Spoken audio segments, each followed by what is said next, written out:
What's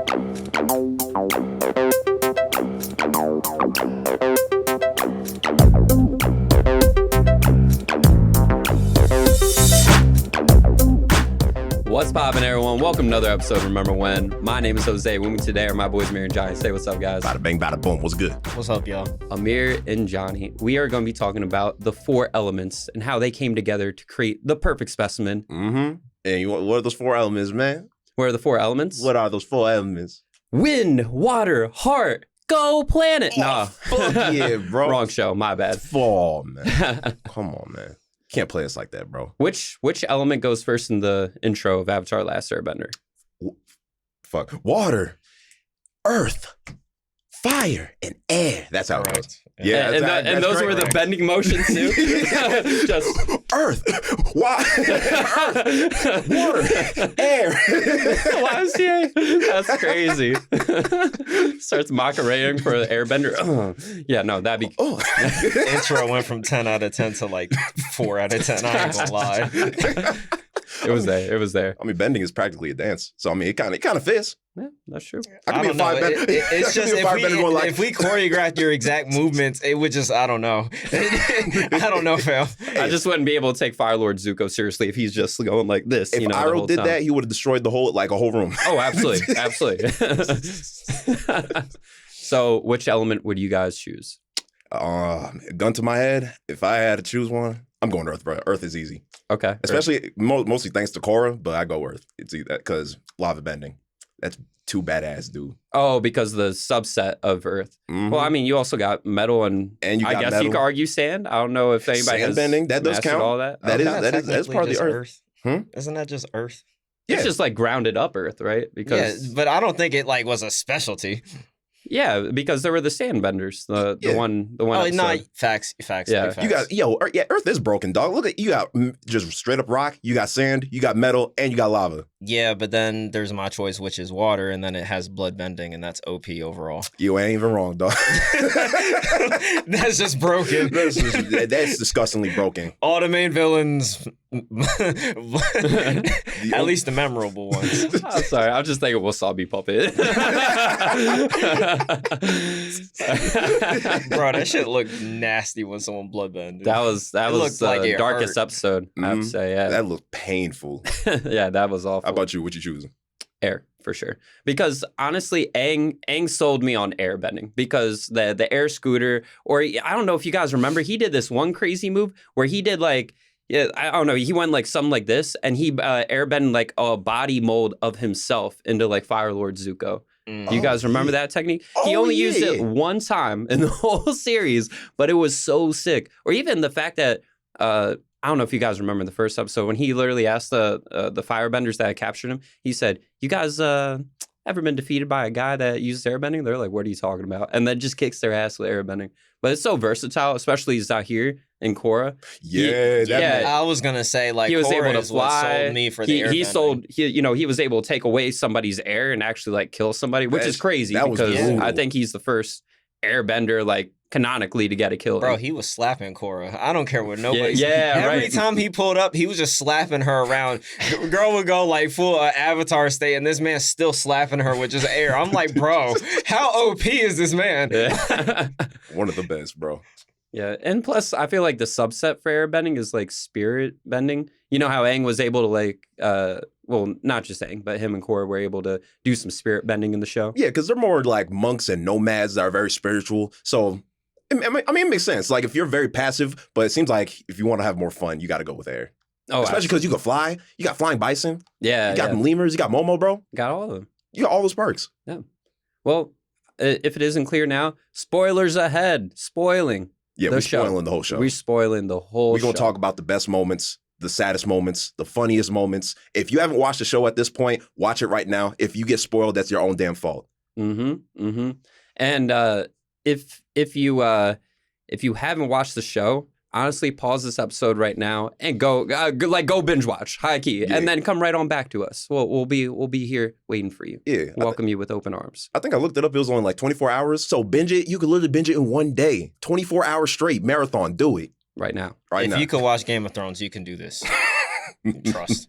How long is Game of Thrones? I don't know. I remember there was one summer I wasn't working or nothing, and I sat in my room and I watched it. Bro, I ain't gonna lie. I think 3 days passed for when I was caught up. Came back with a whole beard and everying. I only left to eat and do what I needed to do, but otherwise I was sliding back into my room. But that shit is easy, like 40 hours, I believe. Jesus. Wouldn't be surprised. That's easy because each episode is an hour. Yeah, an hour per episode. It's like, no, that's like over 70. Think about it. That's why I said easy. I went with the minimum. I'm not going to try to guess the max. Yeah, don't try to guess it. That's going to kill you. Point being, Avatar the Last Airbender, easy binge. Go do it. Easy binge. Easy binge. So what made the show so great for you guys? Why is Avatar the Last Airbender hailed as one of the greatest shows for you guys? Man, well, first off, I have to say right now, I'm going to apologize for my past transgressions to all my ancestors watching. I'm sorry I disrespected the fuck out this show. Amir knows because I disrespected the fuck out this show when I was a kid. He would put it on back in Hawaii. I'm like, man, what is this? Put on SpongeBob, bro. This looks stupid. Bro, I hated SpongeBob simply because of your ignorance. Like, he was so disrespectful about everything else. Mm-hmm. But then years later, when my brain evolved from baby to a man-child, I realized that this show was beautiful because, first off, it came out on Nickelodeon. Most of the time on Nickelodeon, you only really got like, stuff like SpongeBob. You got Cat Dog, Invader Zim. A lot of it's just goofy stuff. But then you got Avatar, and it's like it reminds me of Teen Titans for Cartoon Network. You got an actual serialized story, and if you keep up with it, it is so rewarding just to stay with it from like season 1 all the way to season 3. It is one of the most rewarding shows that you will watch. On God, bro. No, I absolutely agree with that. What are your reasons though, Amir? I mean, for me, like I watched it as like a kid growing up. So like before it was finished, I kind of like traced along with it. I thought it was the most well put together story at that time that was available. You know what I mean? Because everything, it wasn't one of those shows where I felt like if I skipped an episode, I didn't know what was going on. And at the same time, it was just easier to track in general. And I thought the elements in itself was always just fucking sick. Mm-hmm. Like starting off with like, blood and not blood, my bad. They're starting off with water and then you instantly seeing fire like put in work. I don't know. It was an attention grabber. And I thought for like those always memorable moments, like it connected the most to me. Okay. Yeah, the show was always... Avatar the Last Airbender was always so memorable for me because it had some of the best world building, the music, and I think the most standout element is the character arcs, right? So just how the characters developed from the first episode all the way to the end, or their first appearance, I should say, because not everybody was with us since the first episode. But like Zuko, for example, the best character arc in almost any show ever, arguably, right? Probably the best character, my favorite character in this whole show, I ain't gonna lie. Oh, that's your favorite character in the whole show? I mean, like, I gotta give respect to Aang, give respect to Katara and Sokka. Of course. Dude, Zuko is like, not only do you feel, first of all, you first see him and you're like, I don't like this motherfucker. He's like a bratty teen. But then he shows his force and it's like, okay, I can see how he's like the Fire Lord's son. But then you read more into the backstory and then you see what happens later on. He goes through the most change in this whole show. And I feel like his story, though, even though it's a fictional story, right, it's also so real in so many elements. Just how he, hit rock bottom, built up, and then hit rock bottom again, and is like struggling to find himself for so long, and then he finally finds himself. And that's, synonymous to just human life, right? It's not just like, oh, life is great, now it's bad, and now I'm just God. It just, there's actual layers to it, like you said. And that's what makes his story, like, just so good. Do you have a favorite character, Amir? Honestly, it's Zuko too. Zuko. Like, respect to Aang, like, I don't know. I thought he was cool, but I felt like his change was like very delayed. You know what I mean? Like, I thought until he like literally got KO'd that like one time and was MIA for a good bit and just grew facial hair and all that. Like, he was the same. I thought like he was just, getting more elements and he was growing a gang, but I feel like that was the majority. But Zuko was consistently changing. He was changing his outfit. He was changing his demeanor, who he was hanging out with. Aang, I thought it was consistent. And like, I mean, I think he is second place, but I don't know. Katara also went through a lot of change, I felt as well. But I feel like her and Aang are almost equivalent when it comes to that amount of change. Definitely. I know Zuko, one of the things that was so awesome about his story is that he got those individualized episodes come book 3, where like with each member of the gang, right, to show how their connection, how they see Zuko has changed so drastically from the first episode. Because, I mean, if you remember, Sokka was trying to fight Zuko first episode, came at him with like his little club, and he just bodied him, kicked him off the side, right off to the side, right? And then it changed to them, working together and doing like a prison break, which, I mean, not that there's really too many bad episodes, but that episode is definitely a standout one. You know what I mean? I would say Uncle Iroh, though, for me. Yeah. For the most memorable character and just my favorite. Just obviously the wisdom portrayed by him, and just the fact that he stayed true to his morals the entire story. Like his values, like were his guiding, light the entire show. Because no matter what Zuko did, he was still Uncle Iroh. No matter who was facing off against him, he was still Uncle Iroh. And Uncle Iroh is one of those, like, he's like the father figure that people wish they had, like one that spills out wisdom, or even like the grandpa that they wish they had.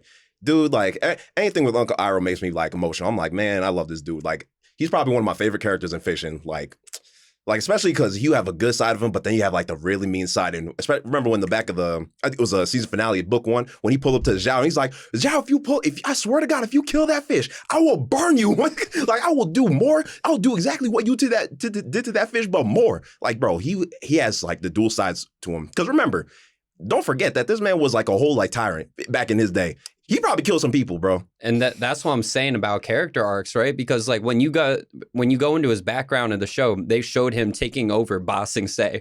Like this man was no joke. He was a straight up general. You know what I mean? And ended up to him finding himself. And he also went through that misery, through the tales of Ba Sing Se when you learn about his son. You know what I mean? And then everything just makes sense to like why he's even trying to take care of Zuko, because he don't want to see that happen to him. It's like, man, there's few moments that in like any type of media that'll make me cry. Number one will be Will Smith not getting his dad, but the other is probably going to be like the one of the best scenes with Zuko and Iroh in the spoiler for season 3 when he finally goes to apologize to Iroh. I'm like, man.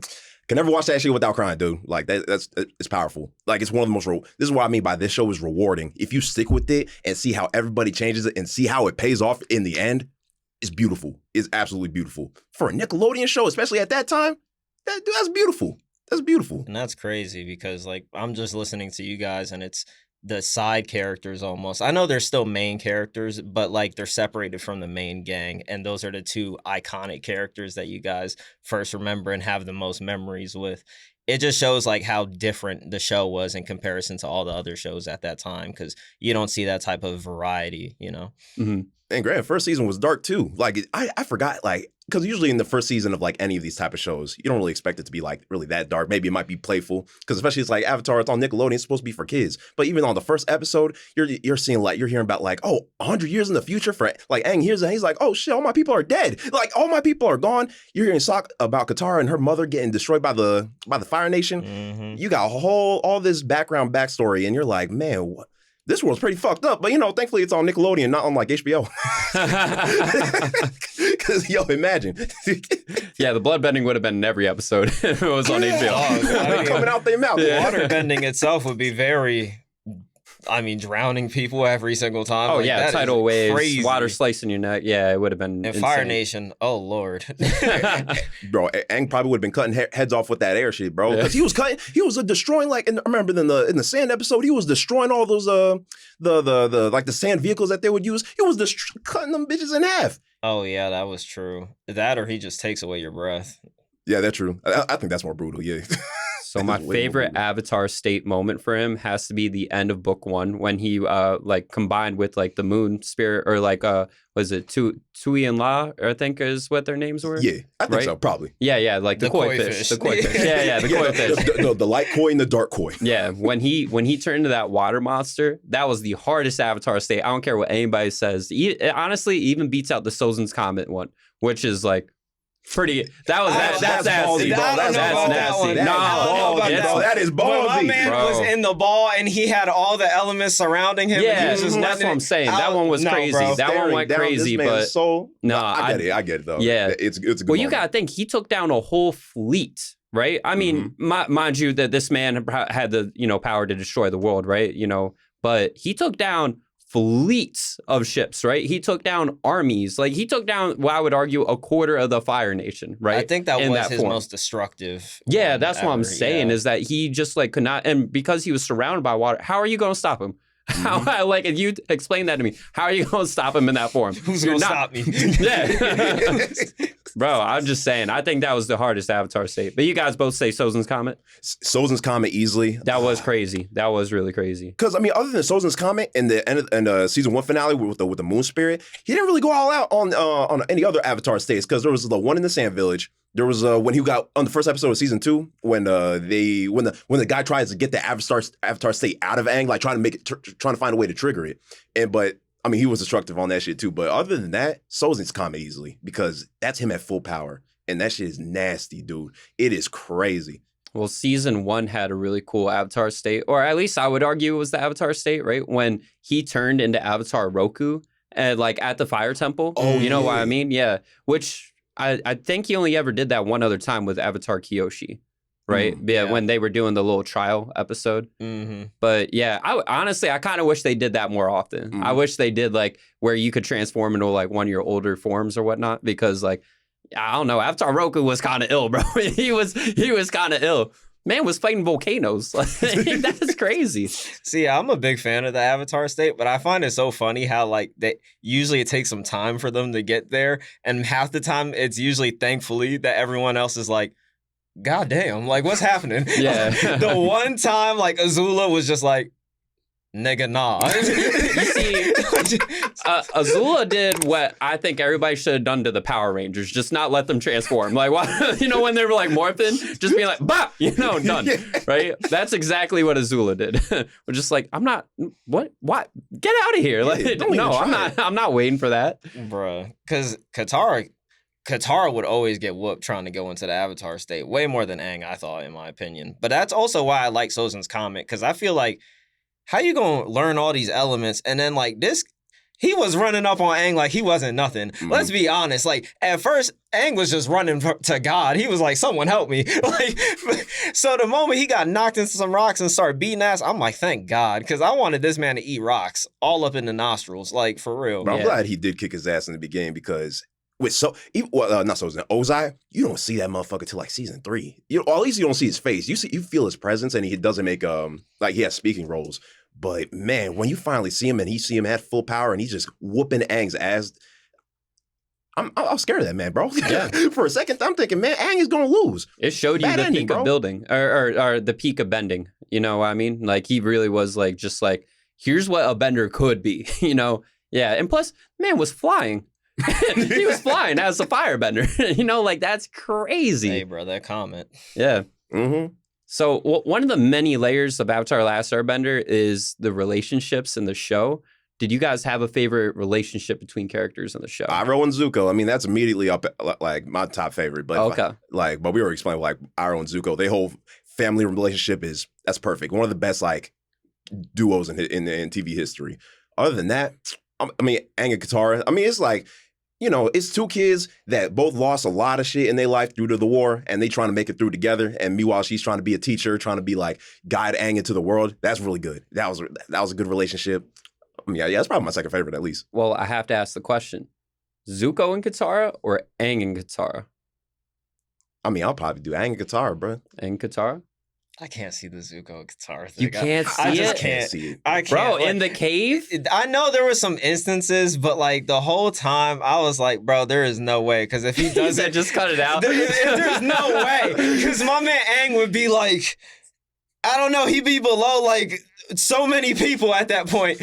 That would also, I feel like, if they lean more in the direction of Zuko Katara, that would defeat the whole point of when Aang, you know, gave up like unlocking all his chakras, because the whole seventh one was you have to give up the things that you love, right? And if he didn't love Katara, you know what I mean? Like, you know, he wouldn't have had that issue, right? But because he loved her, you know, that led into X, Y, and Z. You know what I mean? Can you imagine a story where he actually just gives up everything, and then you just have like a Dr. Manhattan ass nigga and like the group just solving everything? Bro, that's one of the coolest visuals in the show, with like his spirit version of him like holding down like that. That was really cool. It was very ethereal. Like I enjoyed that a lot. Did you guys have a... You know what? Give me a top 3 or top 5 favorite episodes, because it's really hard to just pick one solid episode. I can get you guys off with a few of my favorites. Yeah, go for it. Go ahead, yeah. So, Sozin's Comet, hands down. I think either part 3 or part 4. I think part 3 was when Aang spoke with the lion turtle and you got to see a few of his past lives, because I really enjoyed that, and I love the mystical element of the lion turtles, right? I would say the end of book 1, you know, the water, the North Siege, whatever it was called, you know, because I already told you the Avatar state filthy, right? And then I would say Firebending Masters. That was the solo episode with Aang and Zuko. Or like, you know, how they were isolated from the group and went to go learn firebending from the dragons. I really like that one, especially since like you got to see the dragon dance, which like actually, you know, reapplied a couple times in the show. And then you also got to see the dragons, which really were a mystical element of that show because they were all extinct. You know what I mean? So I really thought that one stand out. And then the last one I would say that really stands out, Tales of Ba Sing Se, because it was just fun seeing everybody's individual stories, but all of them also had some emotional value and meaning to it. And the most beautiful one being Uncle Iroh's one, of course, with his son Lu-Ten. You know, Leaves from the Vine, crazy. Leaves from the Vine. Makes you cry every time. Man, tears, man. I also really like the Avatar and the Fire Lord. That's my honorable mention. That was the one where they went into Aang and Zuko's background. You find that Roku and Sozin, or Ozai, no, Sozin, it was Sozin, were like related, you know what I mean? I thought that was pretty crazy. That was a really good episode because like at the time, you had no idea about any of that background or context, and connecting those two in that way was really cool, you know? Do you guys, so what are some of your notable episodes? I'm gonna start with it was in season 1 episode where we got Aang and it was like it's kind of like one of those duality episodes where you got like it's like Aang explaining his backstory, but then you also got Uncle Iroh explaining his Zuko's backstory to the crew because the crew was hating on him. He's like, man, fuck this bitch ass kid. But then Iroh talks about his whole backstory, and that was like the first episode with Zuko where I'm like, man, I get it. I get it, bro. Like that shit, the way you got disrespected by your father so badly. This man's father really said, like, yo, you sympathy in my fucking kingdom? Boy, get out of here, bro. Like, what you thinking about the troops? Bitch, he's a rookie. I don't give a shit. But it's gonna be that episode. I mean, easily the finale. Even though it's a 2-parter, I'm pairing it as one. I agree. Season 1 finale, that's fire. Man, honestly, I would say like not really the second part of like Ba Sing Se. Actually, you know what? I'll count Ba Sing Se. I like the finale. All the finales are probably my favorites. The finales, I don't know how they manage to top every single finale, but they do. Like it makes no sense how they are like so freaking good, but they beat them every single time. One of the best things about this show is that it always raises the stakes. And first here in season 1, it's like, oh, Aang's trying to find like all the if there's any airbenders left, trying to see if he could learn water, but then you got Zhao on his ass. Season 2, you got Azula, who's even more dangerous than Zhao. And then season 3, you get Ozai. And dude, they always raise the stakes every time, and the finales are always worth it because of that, because it's always like something happening. Something's going on, it's an ultimatum. Someone's gonna win or someone might lose. Because that's what I like about the show. People lose. People will just straight up lose, and that's good. Because give me stakes. This show actually has stakes. Yeah. How about you, Amir? Honestly, I'm in agreement with it, Johnny, a lot. Like, my number one is always, like, the final fight, for real. Second, I would say, who's the old king? He's, like, buff as fuck. Boomy? Boomy, bro. Boomy is funny. I love when he's fighting Boomy, for real, because Boomy just... I don't know, he showed you what earthbending could really fucking do. And I feel like before it was already cool, and lightning for some reason just topped everything up until that point. Because at that point I was like, bro, firebending is all or nothing. Like, nothing beats it. And then I saw Boomy, I'm like, I might change my mind. Like, it was just so damn cool. But also just the Ba Sing Se finale, because I thought it was so much buildup and like the politics that were involved as well. Like, you know, Azula being overtaken, and then she had that mole dude, and then the mole dude tried to like flip it on her, and then everyone was just standing still. Bro, I never felt secondhand embarrassment that hard from a fucking cartoon, man. And the shit she said too, he was like, man, he's like, you beat me at my old game. And she's like, don't flatter yourself. You weren't even a player, bro. Like God damn, Azula. Savage, bro. No, that episode was crazy because there were so many elements in play. I mean, you got to see some lightning bending, right? You got to see Zuko and Katara like kindle a little bit of a relationship. You know what I mean? Like actually, like not a crazy disconnect. And I think that was either the second time that they fought, because they fought in book one, I think, one time, but they haven't fought since then. And then you also see the disparity between Zuko and Uncle Iroh. Uncle Iroh like being on the side of Team Avatar, which you're like, oh, you know, you knew he had their backs, but like didn't side with them, but he actually sided with them. That episode had everything in it. It was really good, really Zuko well done. Pissed me off that episode. Yo, I was like, bro, you're folding. That please. was the only time I was like, Zuko, I've been low key rooting for you, fam. Yeah, because getting punched in your face by your dad in front of everybody, that is crazy. Like, just crazy. My man probably was right here and just with the flame, crazy. But how you gonna switch up on him just because you want to please Dao Dao? What makes you think he wants you, bro? Like, for real. Most of the time, I'm like, oh yeah, father relationships, but fuck that nigga. Like, bro, it could have ended right there. It literally could have, bro. For real. Like, You've been Iroh all that time. He's hooked you up. He's helped you out, and then you just fuck him up on the last minute. Come on, man. Shit. Which book out of the three do you think is the darkest? The water, earth, or fire? I think it's the earth one. I don't know. Water's up Explain, there. Reed. Yeah, explain. Because I'm thinking water too. What do you think? Well, why are you thinking water? Because water in the beginning, especially with Aang find like one of my favorite parts. Honestly, Aang was probably with Zuko was cool, but Zuko really got good later on. Aang was easily my favorite because I liked that man discovering everything that's going on, what happened in the past 100 years, or even like discovering Boomy, like King Boomy. He's like, oh, it's actually his fucking old friend and shit, but. Discovering everybody's dead, discovering like the Fire Nation and how they're wiping out the whole everybody else's culture. I thought that was easily the darkest because like just think of the implications of like what happened in the past 100 years. Dark. That's crazy. I get what you're saying. For me, I'm thinking in the sense, right? You know, Ba Sing Se, you remember they had the secret underground organization, the Dai Li, right? Mm-hmm. How they brainwashed Jet. And how basically Jet essentially died. You know, you ain't wrong. I don't think it was officially confirmed that he's dead. Like just heavily implied, like he's just dead. You know what I mean? No, he's straight up dead, though. They did confirm it. They did. Like I remember. I don't remember them like met like they said like I remember the very stoic dude, like the very like pale faced dude. He's like, don't worry, we'll take care of him. But then they go and they say like he's not coming back, is he? And then you know. Does like that shit, like that funeral shit where you like take the bow and like shoot it. Yeah. He's dead, dog. You see what I mean? Like they just killed off, again, not a main character, but like a side character that had a whole background, like a whole story tied to him, right? Like he actually was like built up, bam, dead. You know what I mean? Or even just that whole secret like underground organization or whatnot, or like the fact that they were stealing Appa or whatnot. I just felt that there were so many just dark tones in season 2. You know what I mean? Yeah, I get you. Yeah. See, for me, I thought the water one was the most darkest because of just, I guess, the climate, you know what I mean? Like, you're in the North Pole, it's very hard to thrive in, and you kind of see, like, they're still in a village thing, compared to Ba Sing Se, where, like, I feel like it's a city, and majority of people kind of still have it going on.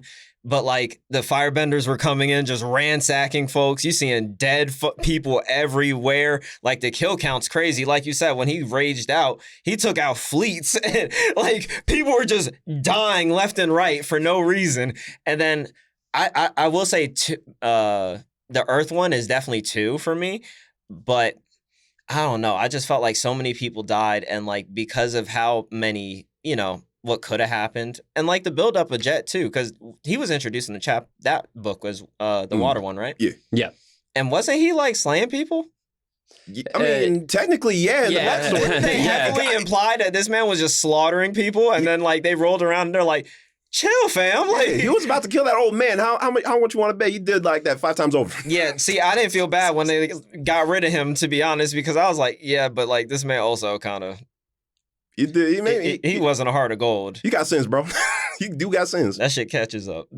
Yeah, well, I think that's why I think his death was just so crazy because like he you know learned about those sins, tried to be better, fell back into like his like slightly darker ways, tried to got better, brainwashed. You know what I mean? Like man just didn't have a full chance to like be his pinnacle self. You know, I'm just saying that That was definitely one of those crazier subplots or like side stories. Yeah, because you don't expect people to die in this shit. I mean, of course the Fire Lords are and everyone else is gonna die, and got people in Aang's backstory. But otherwise, it's like, oh, main characters, side characters, they're never gonna die. But then what happened?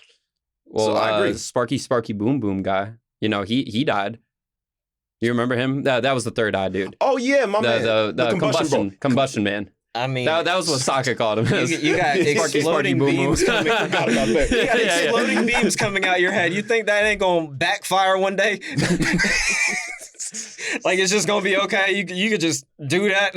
But you can't lie. When you first saw that dude, you were like, "Holy the craziest design in the whole show." That? That's the first thing I thought. I said, why doesn't a majority more people do that? Because that was so broken. He was on their ass. It's like the same thing with the water bending. Like, why don't more people know blood blending? I know it's a secret art, but it's even more egregious with that dude. Like, how the fuck you get that eye? But the sacred art, like, I can understand because it's like, oh well, they're not gonna pass it down. They probably got rid of hella books and the teachings, and no one's gonna pass that shit down.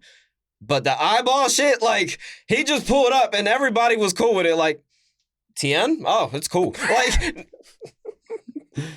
yeah, no. Didn't they have a character that was just like him in Korra, right?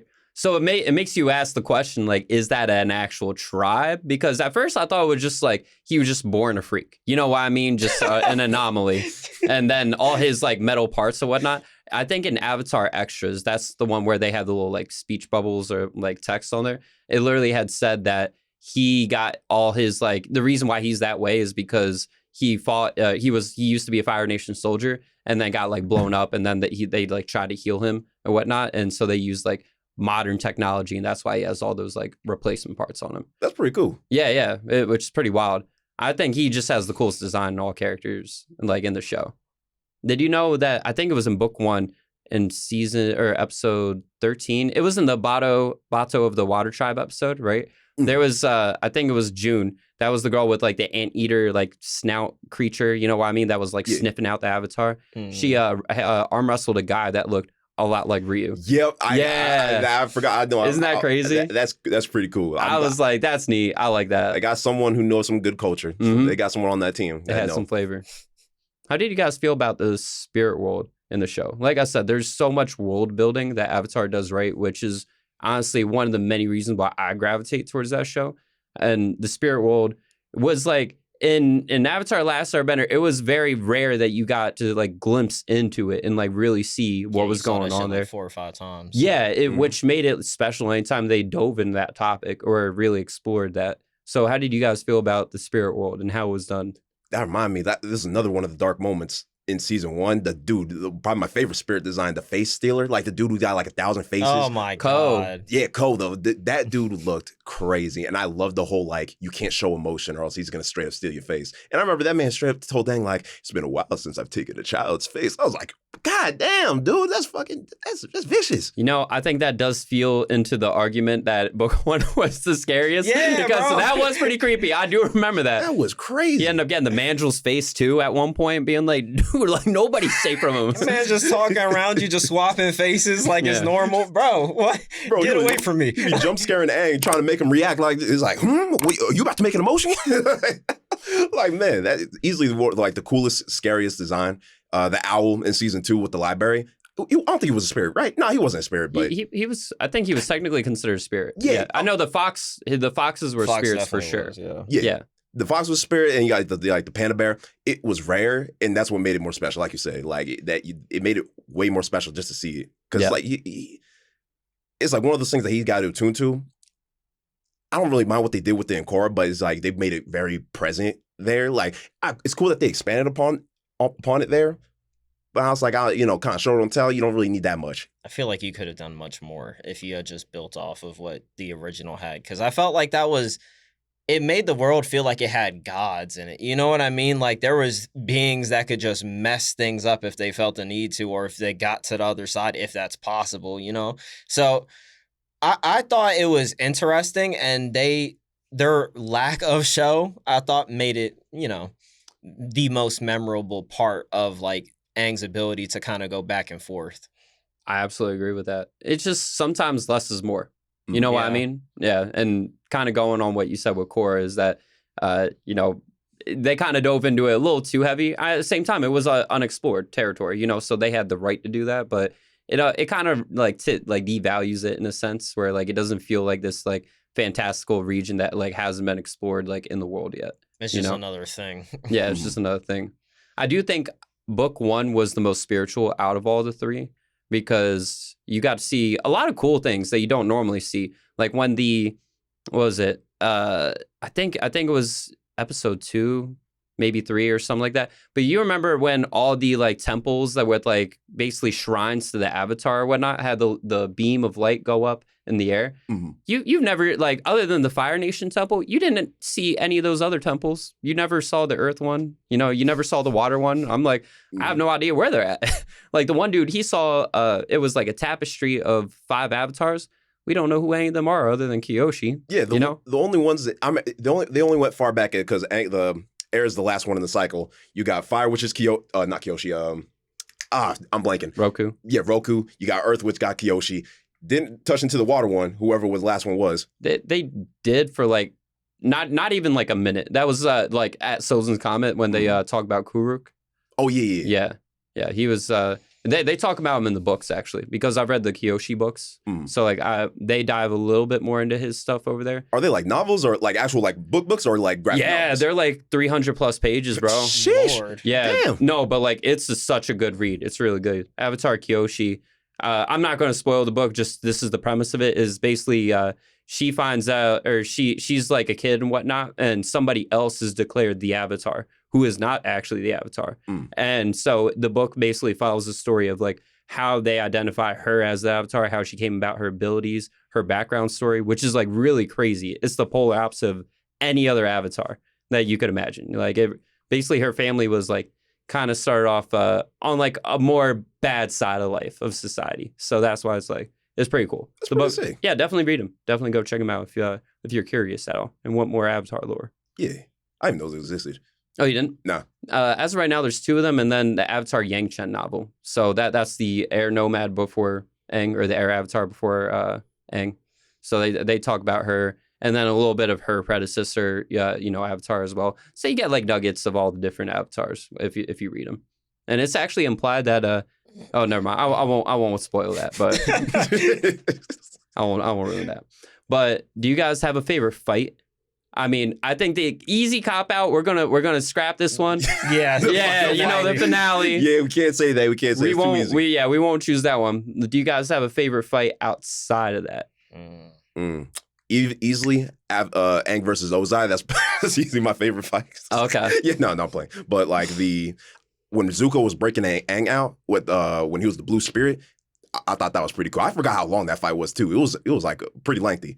You got anything with Toph, honestly, because I love how creative they are with like any earth elements. Like you'll be trapping them, you'll be using boulders, using rocks and shit. Like, yeah, I'm probably gonna say blue spirit because if I can't say the final one, I'll say blue spirit with Aang. I'm sorry, you just reminded me of the one character.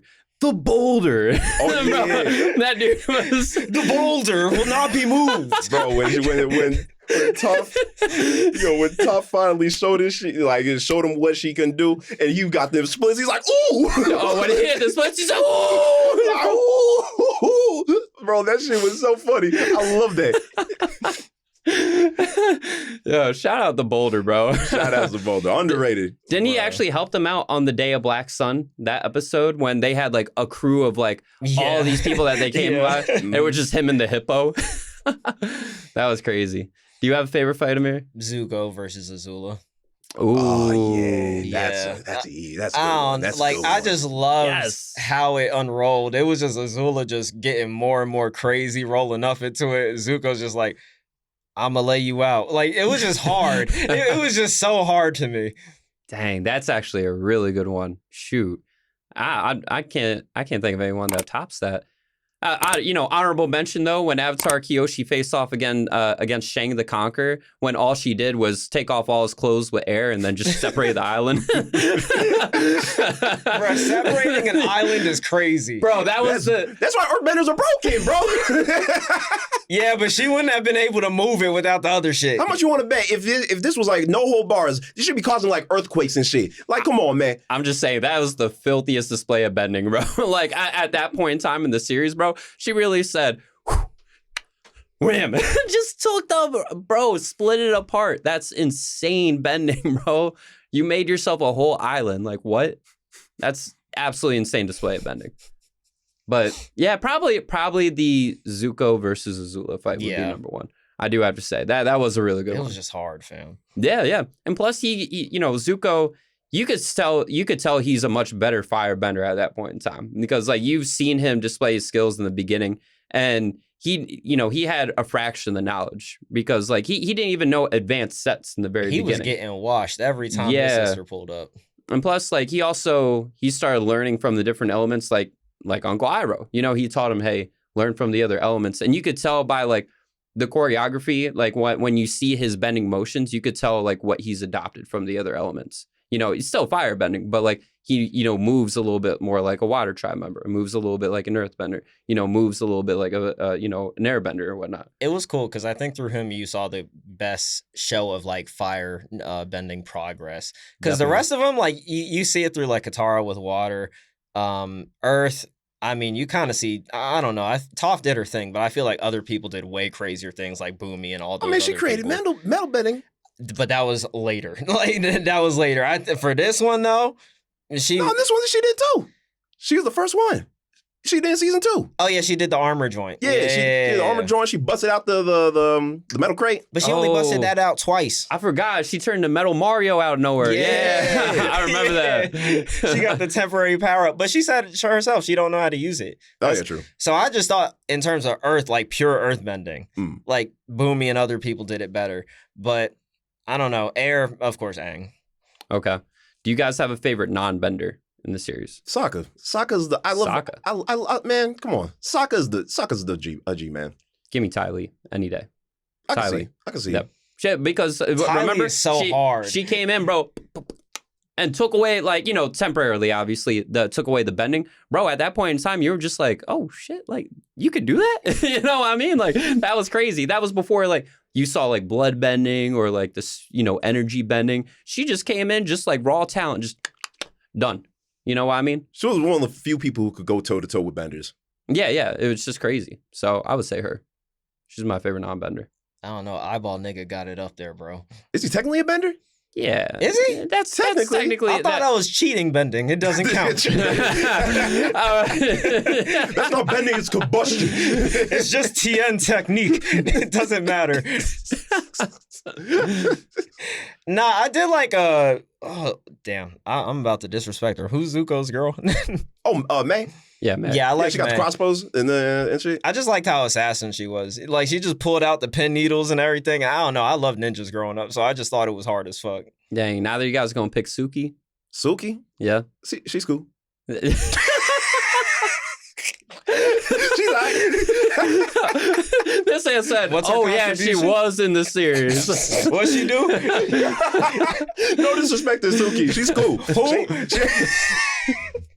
Who? That's crazy. She's cool. Don't get me wrong. She's a badass chick. She ain't Sokka though. Oh, well, sure. Name his top 3 moments. When he defended the village and he was gonna fight Zuko right before he got tossed. That man went and he was gonna die for the village, bro. Okay, that's a top moment. A lame ass is what we call that. But okay, continue. Yo, he got that boomerang. He saved people a couple times. He only used that once, and that was like in the book 3. No, when he does get the sword, I'm not gonna lie, he gets like 200 times harder. Yeah, when he like does the meteorite sword and is actually like learning how to combat and whatnot. Yeah, I thought that was pretty hard. Yeah, I only say Sokka because mainly he's like, he's comedic relief. He's supposed to be stupid, but sometimes stupidity is endearing. The cactus juice? Cactus juice was when him and Momo was tripping. Damn. He said it's the quenchiest, bro. Yeah, that jaw in hand. It's the quenchiest. That was crazy. Or when you guys remember he fell into that like crack in the ground, and it was just like I forgot what that little animal was, but like came up and was like fucking with him and whatnot. Oh yeah. And because he was hunting the animal and was like meat. Yeah. Got stuck in the ground and just like standing there like He's this. like, I swear upon me, I'll be a vegetarian. He's like, I'll never eat meat again. Bruh, I love the animals that they had in that show, fam. I love the what was that? It was like a giant groundhog or whatever the fuck it was. What was that? The badger moles? Yeah, the badger moles. Like I thought that shit was so hard when they showed the tunnels and everything. That was my favorite animal. Okay. Mm-hmm. I like the one with the big with the nose. Before I got fucked up by the perfume, like the bounty hunter. Oh, okay, yeah, okay. The anteater type one, sort of. Yeah, like, that's what it looked like to me. You know what I mean? But yeah. Well, I forget what the animal is that had like that. Those like that weird nose. I forget off the top of my head, but that animal I thought it looked pretty cool. Like I like the idea of like being like it's like a bloodhound dog. You're trying to go after everybody. I mean, it just sucks. Its only weakness is like scent, because it just gets fucked up by perfume. Nigga farts. You see, I love just the bear. Oh, yeah. Everybody was flabbergasted. They were like a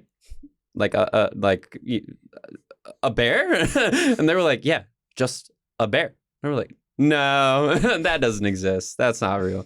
Or well, it was crazy. They had a lot of just straight up animals, like regular animals in that series too, because they had the Fire Nation dudes that rode on rhinos. Which I'm not gonna lie, the rhino designs were kind of cool with like the armor thrown on top of them and whatnot. They actually look kind of sick.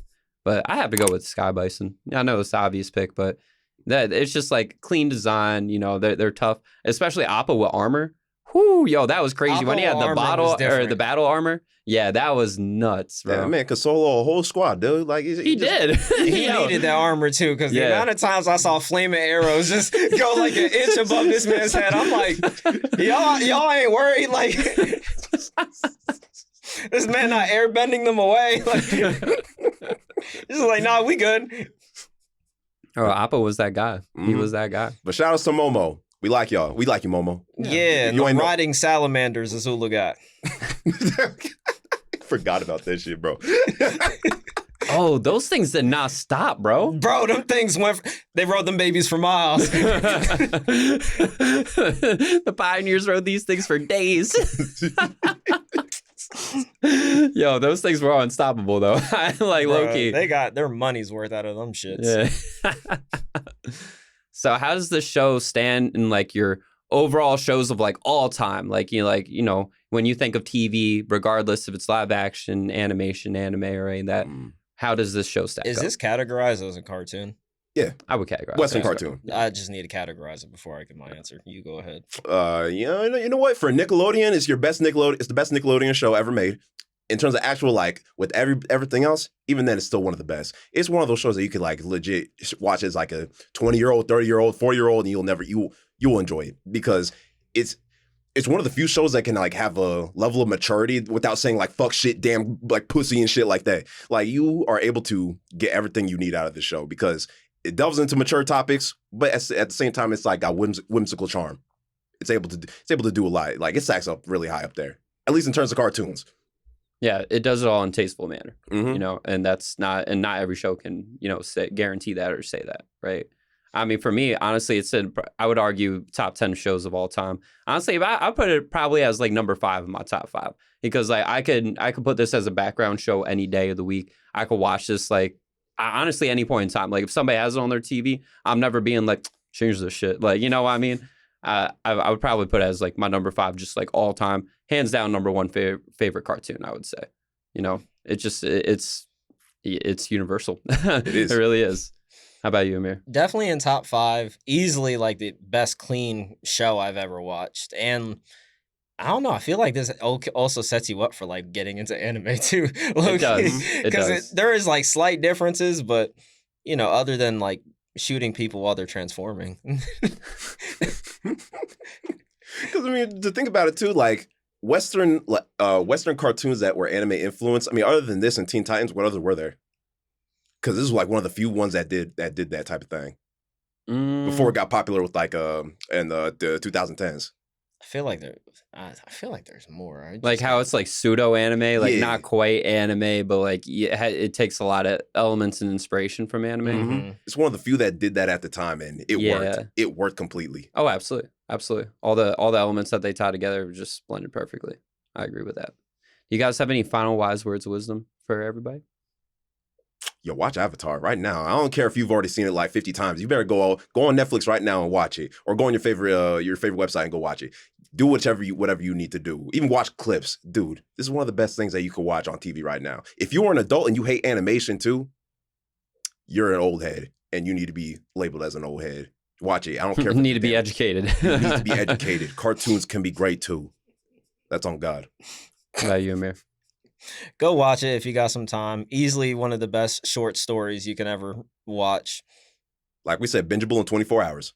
There we go. 24. Just block off a whole day. Take a day off of work right now. Just call your boss, being like, yo, I'm watching Avatar tomorrow. Got COVID? Avatar. Avatar. Diarrhea? Avatar. Avatar. You need to stay awake. Call your favorite dealer. Get some Coke. You're going to be good for the rest of the day. Crash later, but at least you're watching Avatar, bro. Calling the dealer, that's wild. That's wild. But do what you need to, I guess. Ruining your life, Avatar. As long as you put Avatar in the mix, it doesn't matter what you do. Just it does matter. It actually very much matters. But yeah, seriously, go watch Avatar the Last Airbender. And let us know in the comments if you have a favorite element that you would like to bend, or a favorite episode from the show. Because it has so many fantastic ones. That's really hard to, choose one that's a, fave and that sits above the rest. But thank you all so much for listening and watching. We appreciate you all so very much. Until next time, peace out, members. Shout out Aang for his face tattoo. Remember When is a Sweet Recording production. Check them out at suiterecording.com. Intro and outro created by our very own Johnny. Subscribe, listen, and remember to review wherever you are on social media. Thanks for listening.